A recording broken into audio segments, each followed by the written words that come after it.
Hey there, welcome to Season 2, Episode 2 of The Paula and Joe Show. Here's a quick rundown of what you need to know. It's 24 minutes of raw business analysis and change talk, time-boxed, unedited riffing. And when the countdown timer buzzes, we're done. I'm Joe Newbert, and as always, I'm joined by my good friend and co-host, Paula Bell. How's it, Paula? Please tell us what's up in this episode. Hey, Joe. It's going well. How are you across the pond? It's going good, thank you. Awesome to hear. Well, I'm doing great. And once again, we have a great episode. And the episode today is all about the importance of health and wellness. Because many of us neglect our health and wellness. We put other things above it. And as you know, if you're not well, if you're not physically well, emotionally, mentally well, you are not at your optimal self. And this is what it's about, right? That's what the season's about. It's about being at your optimal self. So that's what we're going to be talking about today. We are going to focus on health and wellness to help us be our optimal self. Health and wellness. I mean, it's foundational, isn't it? And I like what you said there. Like, if we aren't healthy, then our performance isn't healthy. So it's this mind, body, and soul that you've been talking about. So who's joining us today, Paula, to kick us into optimal shape? Yes, well, great friend of mine, Ariel Baker, known as Ari, or Ariel Baker, known as Ari, who is the CEO of Train Ari Strong. She has a Bachelor of Science in Nursing and studied nurse education at Chamberlain University.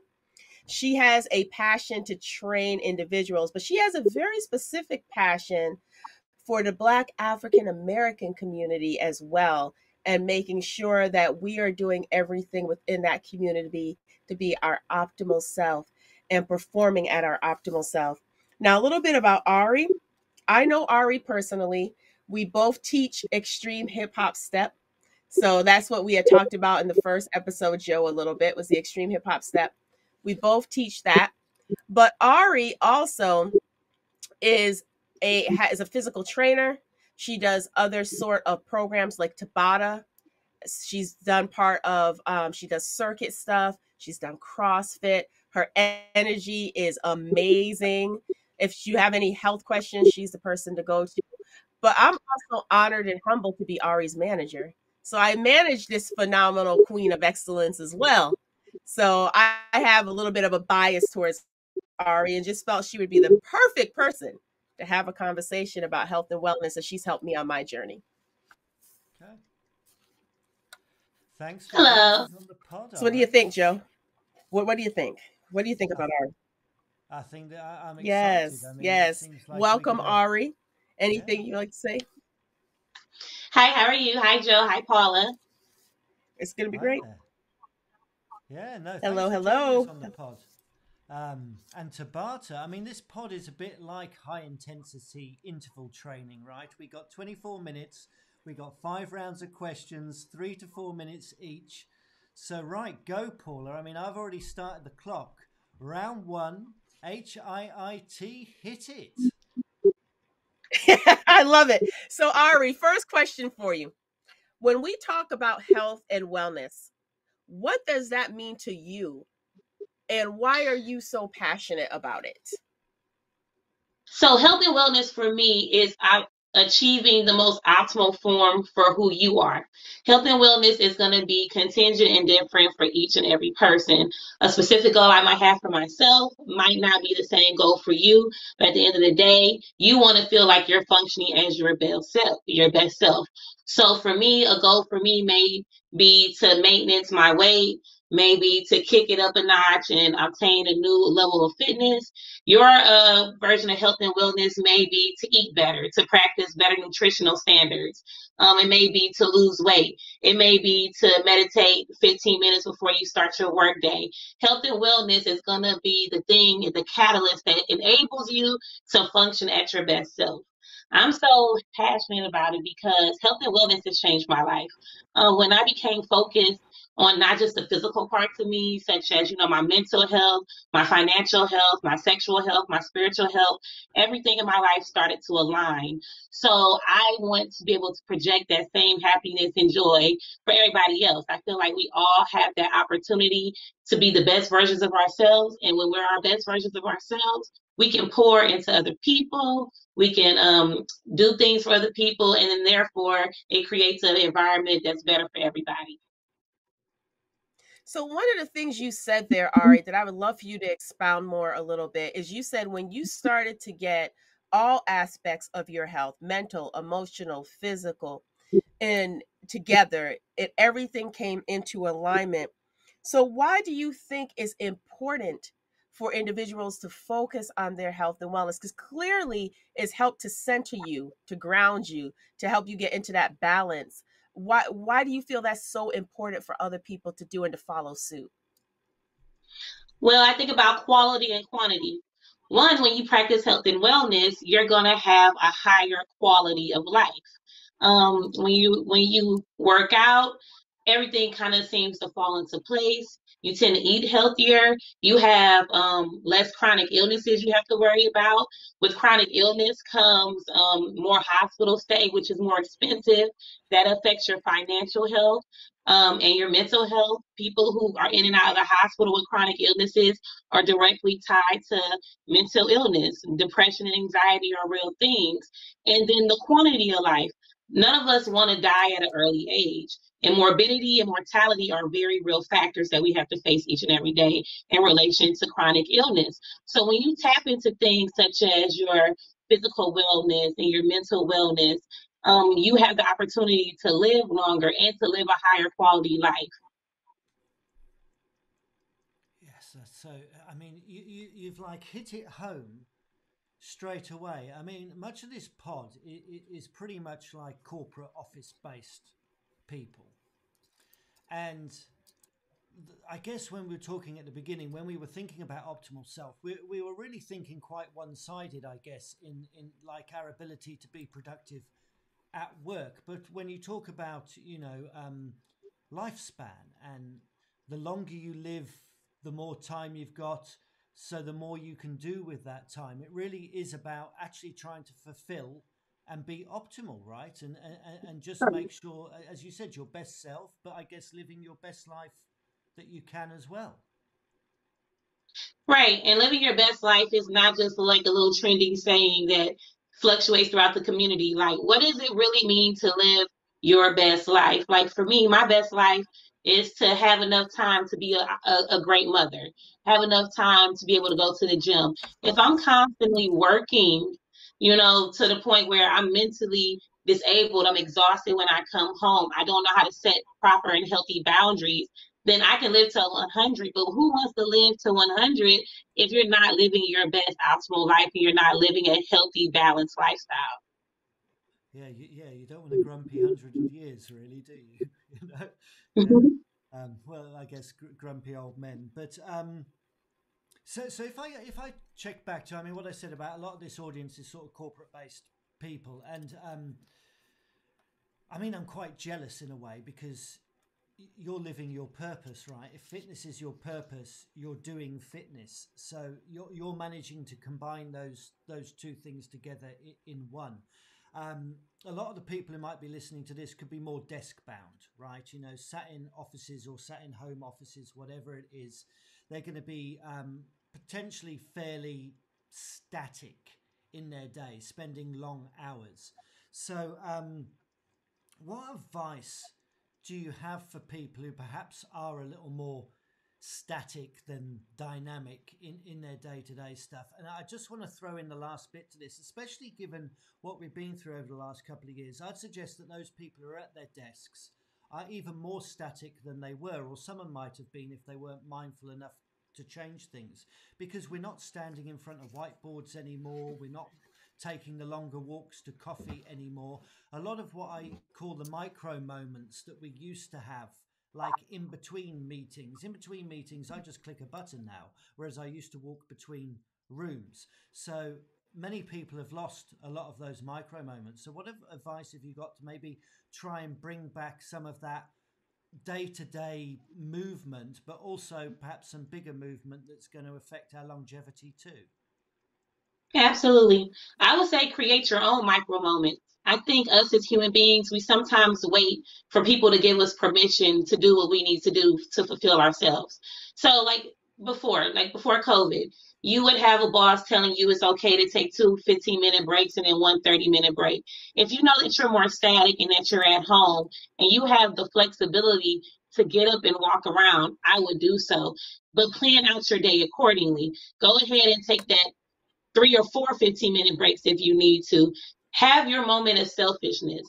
This is all about boundary setting. If you know that you've been sitting in front of that computer, completing or creating a task on behalf of your company, you can be selfish for 10 or 15 minutes and say, you know what, I'm a little tired, I'm overwhelmed. I'm going to take this 15-minute meditation break. I'm hungry. I haven't eaten properly. I'm going to take this 15-minute break to go prepare something.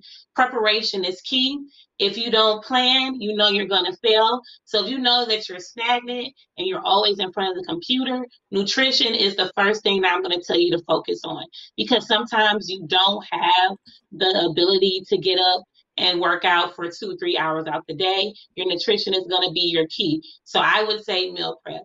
I would say go ahead and plan out the first 2, 3 days, Monday, Tuesday, Wednesday, of what you're going to eat, and then have it ready in the refrigerator. So when it is time for you to, go eat, you're not scrambling to go to McDonald's or any of these restaurants that are filled with a lot of antibiotics, hormones, preservatives, things that aren't optimal and functional for your body. Also, as far as working out is concerned, you have to plan that as well. Now, if you know that you are working an 8-hour shift, there's 24 hours in a day. Sometimes we're so mentally drained because we've invested in someone else for 8 hours out the day. When we get home, we don't want to work out. But unfortunately, the reality of it is you have to be disciplined. What's your end game? How bad do you want this? If you really feel that you want to work out and you want to lose the weight, you want to practice better heart health, then you're going to have to take the time to sacrifice some time after work. It's going to be that. You might feel a little bit tired. You're going to give yourself pushback for the first couple of weeks, but it's a lifestyle change. Your body will adapt to any changes that you put it through, healthy or unhealthy. Always remember that. But be selfish with your time. If you're going to go and feed life into someone else's company, and you're going to be in front of a computer for 8 hours, 10 hours, love yourself enough to be selfish, to meditate, to stretch, to go for that walk, to drink and eat healthy, and things like that. Yeah, that's so good, and it's reminding me.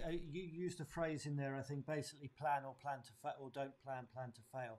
It's very similar to something Tamian said on the podcast last time out, and one of the things that he did as well was he sort of divided his 24 hours into periods of 30 minutes, and it's exactly like you say. It's like taking a few of those for yourself, whether you're chugging water, stretching, meditating, going for a run, whatever it is just make sure that that's not like 8 to 10 hours straight of just company desk time, and that we factor that stuff in. I mean, it's such good advice, Ari. Thank you. And Yeah. I've been a recipient of that advice too from Ari as well. So I can say it works. Meal prep and being disciplined on working out is huge. I'm a morning workout person. I don't work out after work because I'm just too exhausted. But if I find that when I work out in the morning, it gives me the fuel to get through the day. So that's just the type of working out that I do. But Ari, so clearly you are passionate about health, right? I've known you for a while now. You're a physical trainer. You're also a past athlete. Why do you think it is so hard for people to get into a rhythm of focusing on health and wellness? We hear about it all the time.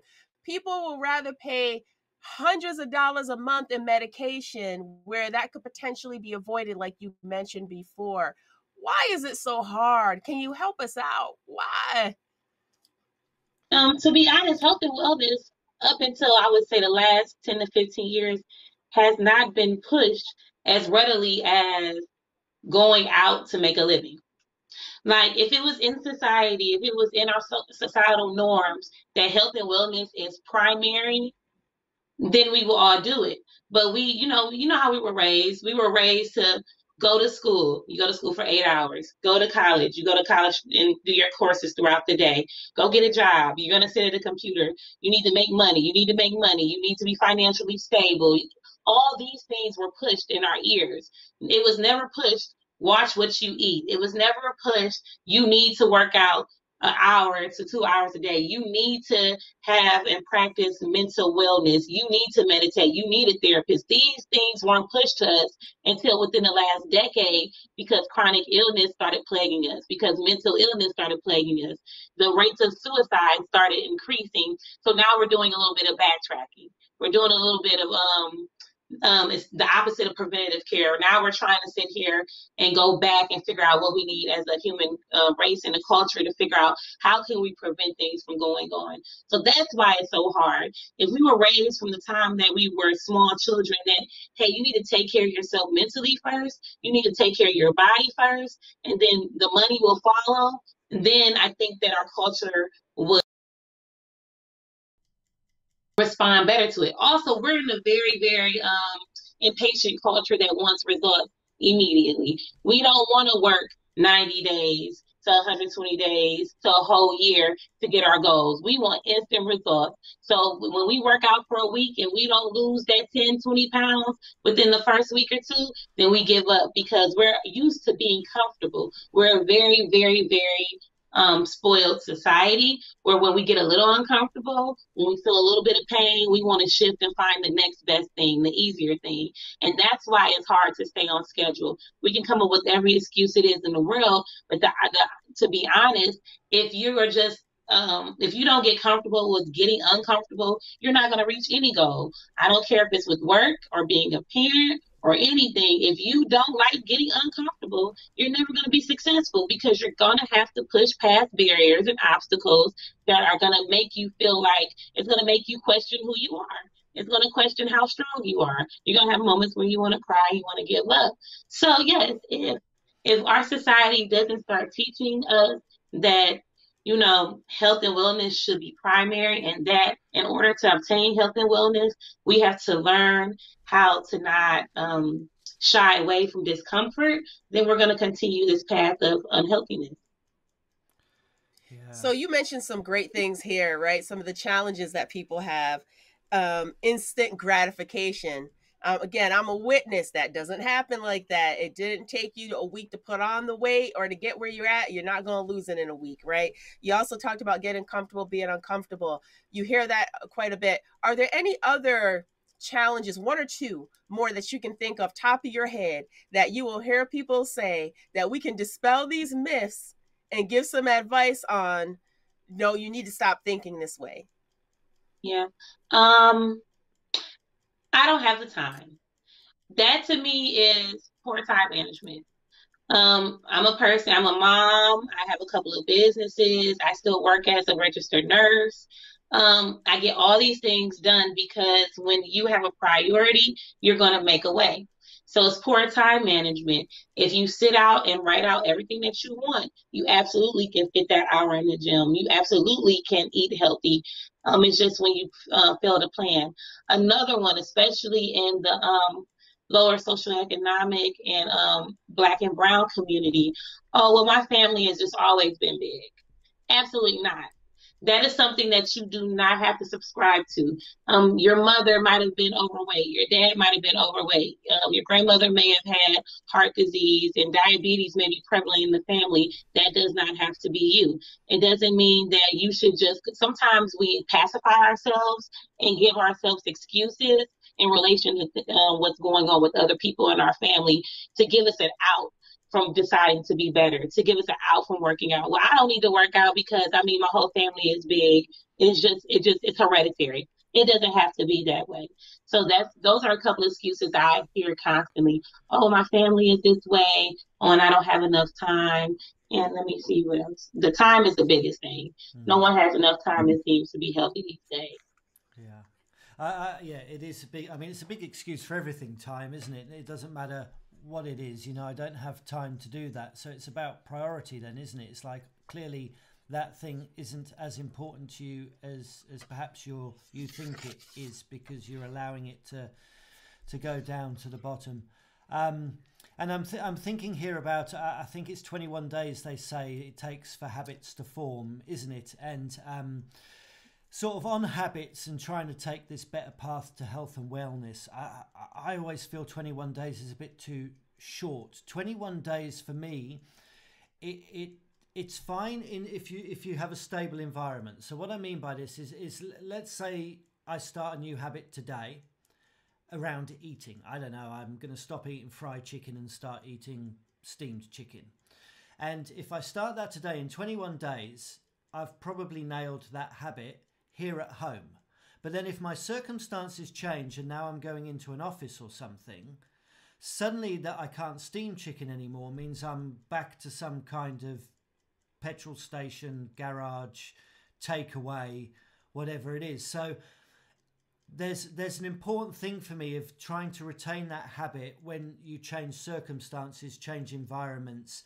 And I talk about the 21 days because at some point I feel like it becomes you. And then it's no longer a habit. There's no longer any focus. There's no longer tallying up the number of days that you've done something. Suddenly that behavior is you, right? Is that something you can relate to? Absolutely. You said something that really hit the nail.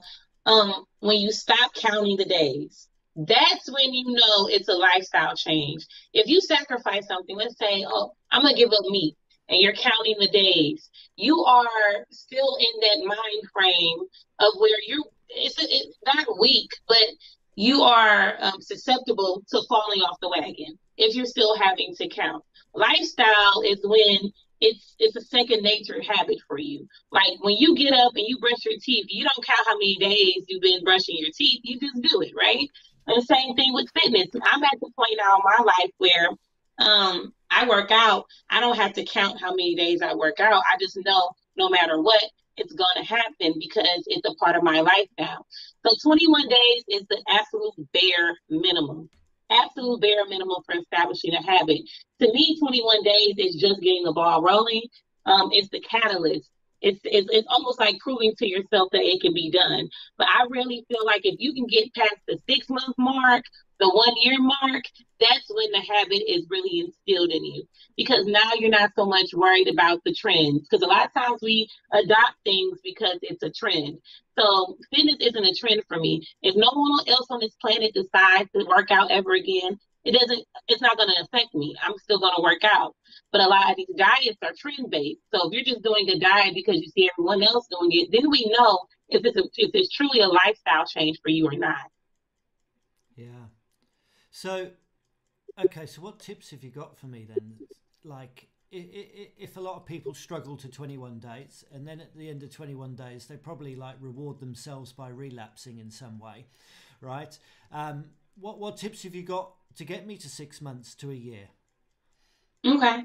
Well, number one, if and when, I want to say when you make a mistake in your diet, because you will, because you're a human being and that's fine, don't throw the baby out with the bathwater. Meaning, if you have a cookie and you feel like you've ruined your diet, a lot of people, what they'll say is they'll just throw the whole week away. They'll eat bad for the remainder of the week. Well, I'll start again on Monday. That is the absolute worst thing that you can do. That is absolutely the worst thing you can do. I'm not looking for perfection. I'm looking for consistency. So just like Paula said, it took you some time to gain this weight. It's going to take you some time to lose it. Also, in reverse, you had to eat a lot of unhealthy things to gain that weight. So if you have one cookie, don't put it in your mind that, you're ruined. Your whole diet is ruined. Now you can't resume. Now you just want to throw everything away and you feel discouraged. Don't let that small hiccup, that small obstacle ruin your way of thinking. Losing weight, becoming healthy, practicing health and wellness is, I would say, 80 to 90% psychological. It's in your mind. If you have placed it in your mind that you can do something and you believe that you can do it, you can do it. So when you have that moment, when you have a bad meal Now govern yourself. But you have that bad meal. Don't throw the whole diet away. Go ahead and just pick up when you left them and eat. Yeah, I'm sorry. Did you hear that? Oh yeah, we done. We are That's done. Right when you finished your sentence. Yeah, I can't believe it. I mean, there is actually so much more that I wanted to ask you as well. Um, it's always the way. I'm actually feeling quite bleak because I wanted to come back to you about saying no because to other people when prioritizing yourself because I feel like that's we often give in ourselves for other people. So, but anyway, we'll have to save that for another time. we can do a part two. We can do a part two. What a great idea! We'll do like a bonus episode. Yeah, why not? Hey, I think so. We'll get your social details in a moment, but first, I'm sure you've got a stack of resources that or people that you follow. I mean, clearly you're inspired, but I'm sure there are people who inspire you behind the scenes. So where else can we go to find out more, to help us work this through a bit better? Well, it depends on where you're located. I would actually use your local city as a resource. A lot of the counties, your provinces, your states, your local cities will provide you with areas where you can utilize like free foods and things like that. Areas like fruit markets, veggie markets, and things like that. Like here in Cleveland, I love the West Side Market. Everything is freshly prepared. Everything is given to us in a reasonable price. And prices and finances are very, very important. So look and tap into your own specific city. I know that I follow the Vault here in Cleveland. They're really great with health and wellness. Of course, I'm a part of extreme hip hop. That's a passion for me. I love to step. As far as food is concerned, I don't have any specific food resources. I would say just do your own research because again, what works well for my body might not work well for your body. Okay, that's great. Thank you. No, I appreciate that. Yeah, you've given some nice generic sort of stuff there, like look local, because whether it's your local gym or your local personal trainer is doing something on Zoom, farmers markets, no, that's all good stuff. Over to you, Paula. So, Ari, where can people find you now that you've done such a great job talking about others? Where can people connect with you if they want to learn more, hear more, or just follow the wonderful work that you do in the fitness arena? My primary social media platform is IG, Instagram. I'm train_Ari_strong on Instagram.